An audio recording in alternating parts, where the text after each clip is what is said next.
Hi, my name's Jo Hadley, and this is my podcast, Being a Human Lighthouse. Anybody who's listened to my podcast before or read what I post on Substack knows that I have this fundamental belief that all of us have this soul, this inner essence, this true version of ourselves that's within us. It's connected to everyone else's inner essence because we're all connected to this one source energy, this field that connects us all. I have come to my ideas and beliefs through science and through my own personal experiences. And just knowing that there's been this pull through my heart center to go down the path that I have gone down as well. What I love to see and what my passion is reading books from scientists, from doctors, from people on that scientific side that are actually showing and proving a lot of the spirituality. I can't help but think it's amazing that people who lived thousands upon thousands of years ago with no scientific knowledge, no anatomy labs, developed this spirituality that often is quite accurate, especially Eastern mysticism and Eastern spirituality. There's been a couple of great books written highlighting the similarities between the Eastern traditions and quantum physics. And I like reading some posts and articles on quantum physics and how it's showing a lot of the ideas from not only some of the somatic trauma therapies, but also other areas of science. It's really interesting.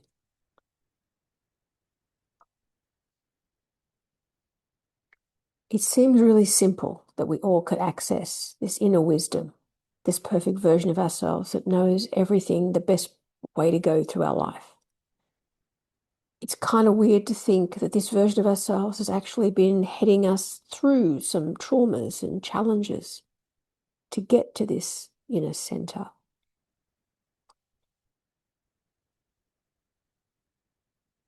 And often we have these unresolved emotions and traumas and belief patterns that often the challenges that our higher self sets us are all about learning to integrate these energies and changing these faulty beliefs to something that's more true.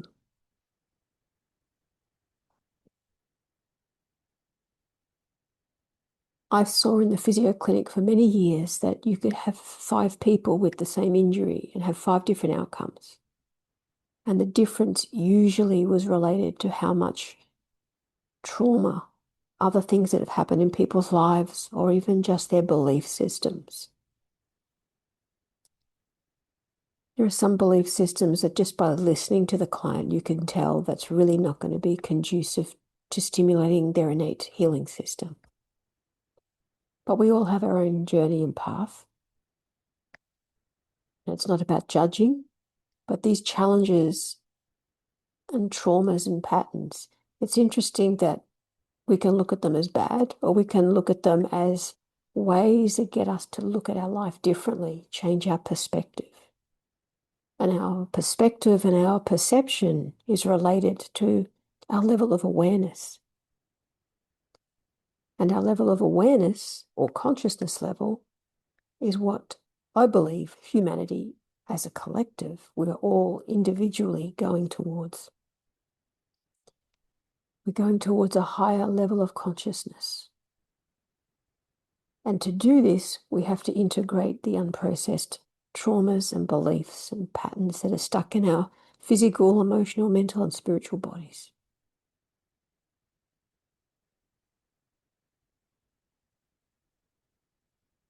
Our beliefs and traumas are like filters, and these filters create our perceptions and our way of viewing the world.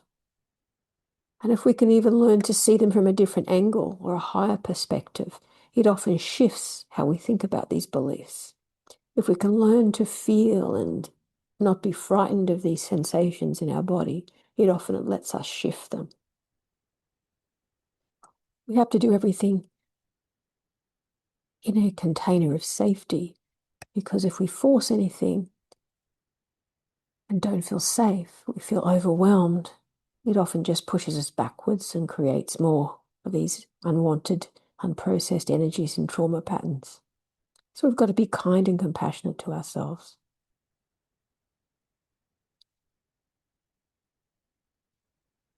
I've found with myself, the more I could sit with these emotions, the more I could see and view and look at my life's challenges from a different perspective, the more doors and different pathways would open up. If I look at my life from even 5 or 6 years ago, it's vastly different. If the Joe Hadley from 6 years ago had been told that she would be doing an energy medicine technique, that she would be truly open and understanding of how a lot of energy and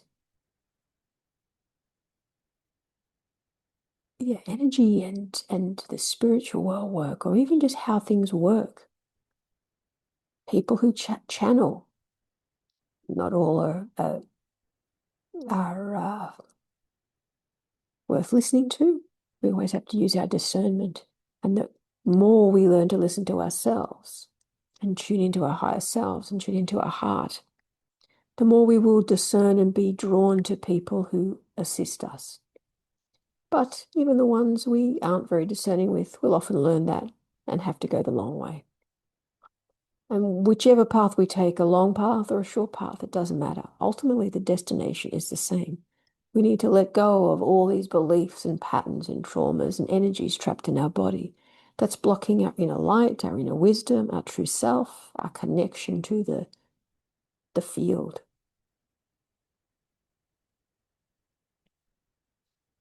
I've spoken before how I've been listening to talks with Dr. David Clements, who's a physicist and mathematician, who has learnt to see things completely differently.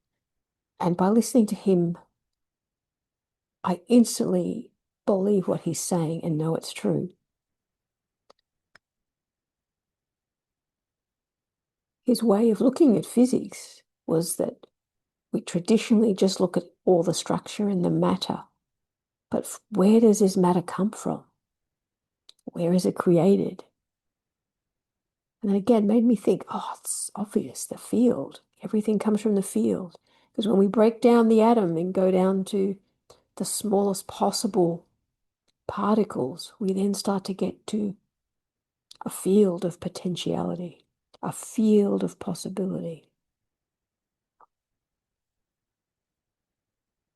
So it's out of the field emerges structure and form.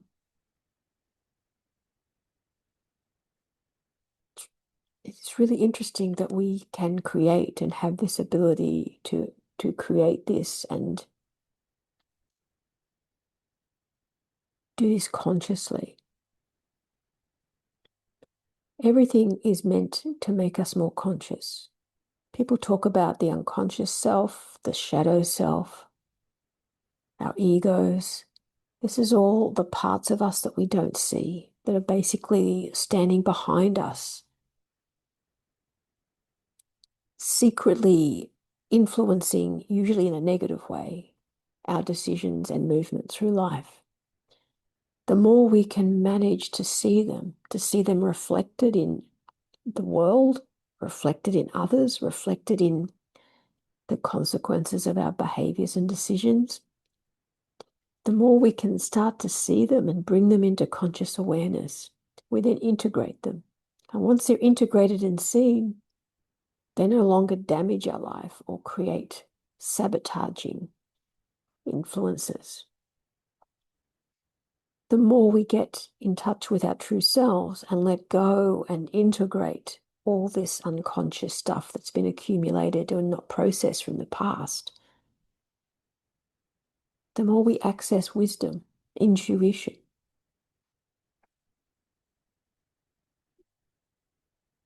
It's often taught, I've taught people a lot about nervous system regulation, because if we're in a chronic state, we're using adrenaline, cortisol, our nervous system is in this chronic stress state, which then shuts down and minimizes the ability of the immune system to work, the digestive system and the reproductive system.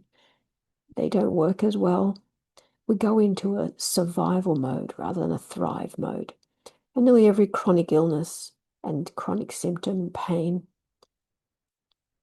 you can guarantee people are living mostly in that state. When the nervous system is in its more natural state, how it's meant to be most of the time, it is more peaceful and joyful and calm. It can be excited. But the chemicals that go through the system, the endorphins, the oxytocins, the dopamines, they're actually there. They help us heal. And the more we're in this state, the greater access for the innate immune system to work, because our digestive system, reproductive system will be working. And to do that, this is associated with emotions like gratitude, compassion. As we feel these sensations and emotions, it helps us shift into higher possibilities of healing and letting go of the unintegrated. It doesn't always have to be painful. It's often uncomfortable as we sit with the negative feelings and the sensations trapped in the body. But that's not the only way that we can access the inner wisdom. The other way is to actually be practicing compassion and gratitude. The more we tune into those heart-based frequencies, the more we tune into the heart chakra area has been proven to be the most powerful field in the body. It influences every other system, including the brain. And it also increases our potential to connect in with the unified field, source energy, and thus with our own inner wisdom. Unfortunately, theory is always really simple. It's always easy in theory, but putting all this into practice is tough. It's a process, and it can be lifelong. It can be I think it's multiple lifelong. And I think people living today, there's a lot of us who have possibly been around many times and are finally starting to put pieces together. I've read and heard that if it's in our mind and in our imagination, it's true for us. So my mind and my imagination is, I want to attain Buddha consciousness, Christ consciousness, because what is that?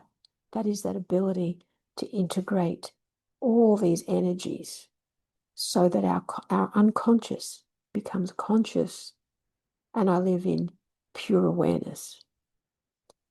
Thus, I'm going to be more in peace and joy and compassion. And from this state, HeartMath has a lot of great research showing that when people work together in heart coherence, it intensifies exponentially. Anyone who's meditated in a group can tell the power of that. When groups of people get together with positive intentions from the heart, it is a much more powerful experience and much more can be achieved. And I can only imagine that if humanity attains this, what we can do by working together instead of against each other. Instead of competition, we have cooperation.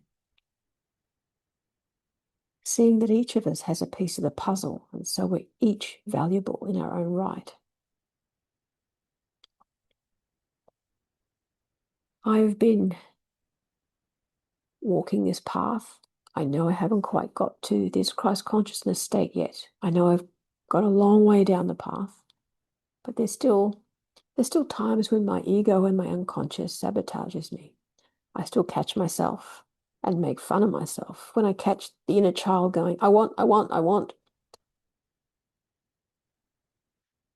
I sometimes mistake the directions from the heart with this desire from the mind. I've been trying to create something. Well, I'll go back a couple of steps. I do feel I listen to the heart. I think I always have. Yet, living in this world where there's a lot of other competing forces, I've often had to make compromises, or sometimes I've talked myself out of things. And I've had my share of patterns and traumas that have possibly blocked me and slowed me down. While I've been doing lots of work, I felt like I was drawn a certain way and I had to create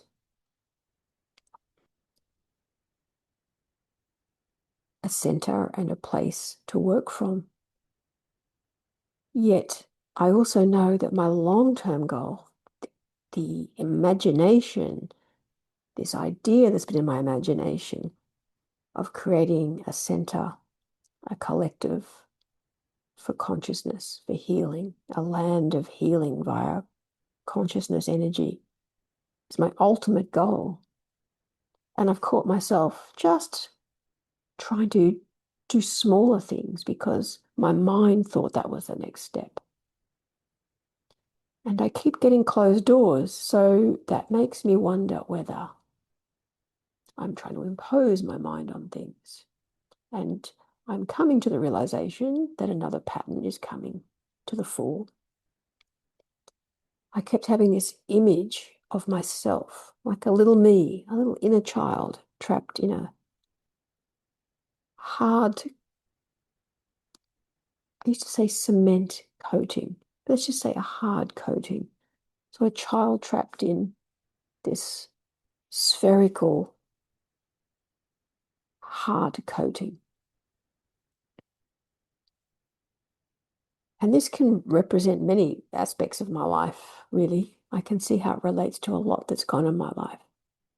And I kept thinking that, oh man, there's this, I've been going on for years and going, why am I doing all this work? But I still can't get this pattern to be conscious. I know it's there, but I can't see it. It's kind of like knowing there's a new planet and your telescope can't quite see it. It may still be there, it just may not be ready for me to see it. That's a possibility. Now, the possibility is I keep thinking that this vision is wrong, that there's something wrong, that I'm protecting myself from something out of fear. Then YouTube threw up a few David Hawkins lectures, which is quite interesting timing because I've read a lot of David Hawkins' books. I talk about his consciousness work. And of course, these videos are over 20 years old. But there was one where he talked about a seed that was in the ground for, I think he was saying 100 years, until the circumstances were right. And then it grew into this massive tree quite quickly. Don't quote me on this story. Paraphrasing. Definitely seed, long time in the ground without blooming, and then the right conditions, it grew into a big tree. So I kept thinking that this image in my heart that I kept sitting with and trying to give love to and compassion to, and I realized, what if it isn't a pattern? What if it isn't a problem? What if it's just a seed that's within me that is waiting for the right time and the right conditions to grow? Well, this is possible. I'm not quite sure yet what the answer is. Well, sometimes there's a bit of both. There's trauma pattern as well as there's a seed of growth that comes from that. I also know that we're going through a time of exponential change in humanity. We're getting abilities and skills that we never had. And I remember I was with an energy medicine practitioner 6 or 7 years ago, and she told me that I was going to develop skills that were mine, my gift, because I think we all have them. I'm definitely not special, as every human will be developing something.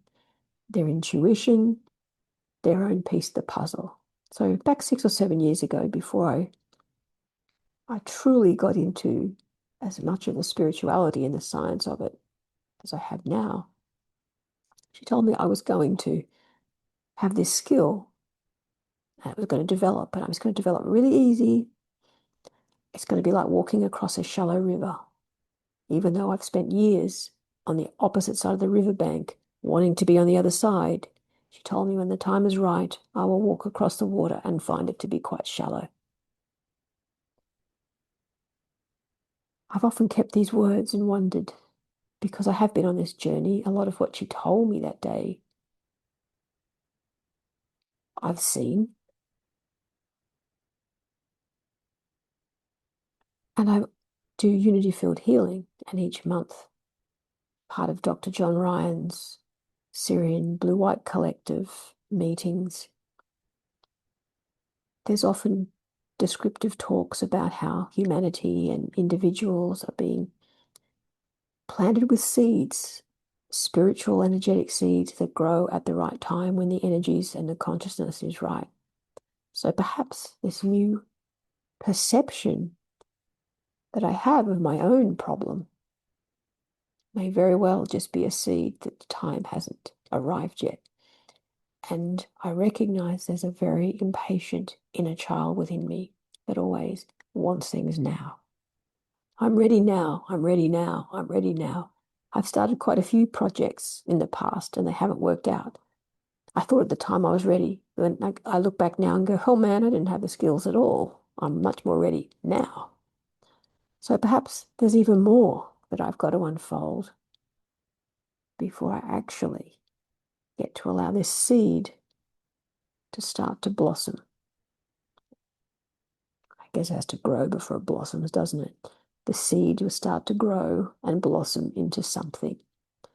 And this vision I've had for 15 years now, I call it the end of the earth collective consciousness. It has evolved. Originally it was called Phoenix Farm. Then about a year or so ago, just before the year of the dark night of the soul, the dark year of the soul began, I changed it to the end of the earth healing collective. And lately I've changed it to the end of the earth consciousness collective. And I recalled a story I wrote in 1996, 1997, on my screenplays, about a little icon that when it's finally delivered home to the land where it's meant to be, it grows and becomes an attraction for people to come to this land of high vibration where people can see their inner truth. I wrote that almost 30 years ago.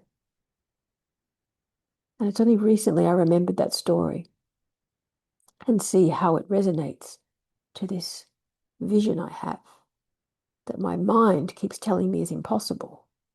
But when you listen to your heart and know that in the field of potentialities, all is possible,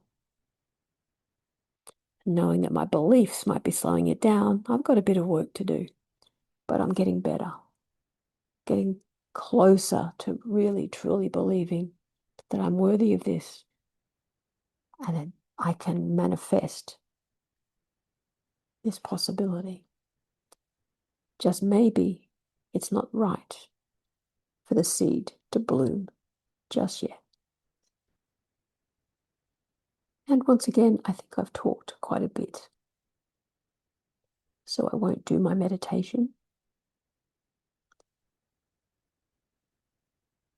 I like to do these podcasts more as, instead of teaching people what they should be doing, it's more about showing how I'm putting a lot of general principles into practice, because there is no one way.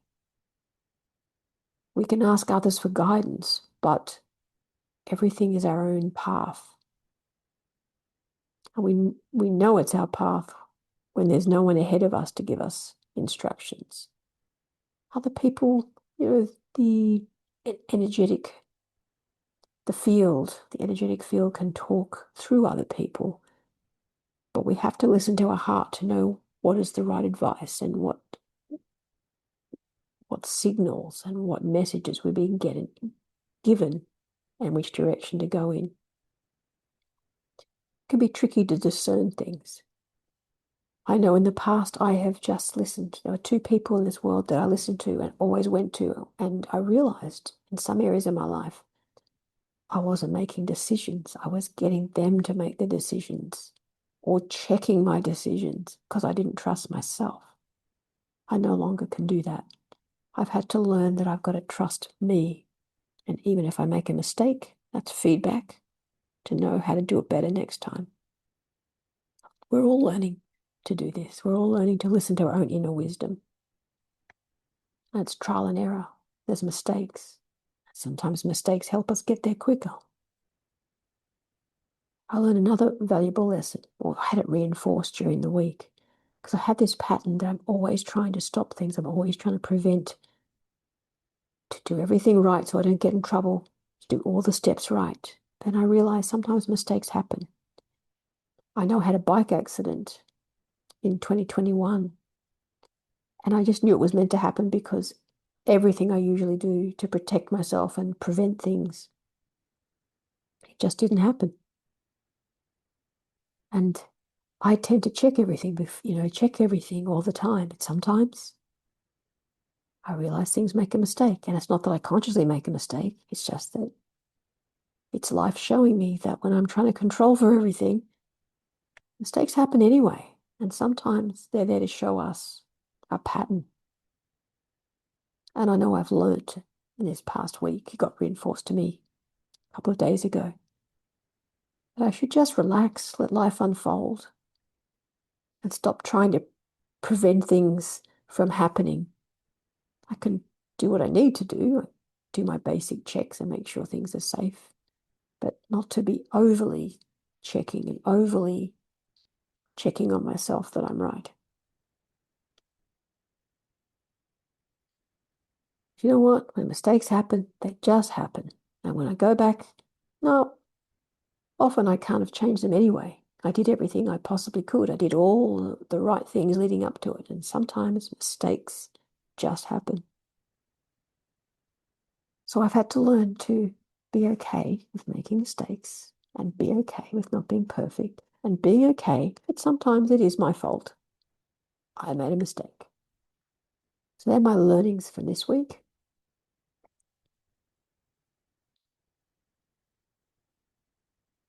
I love putting into practice all the science and spirituality.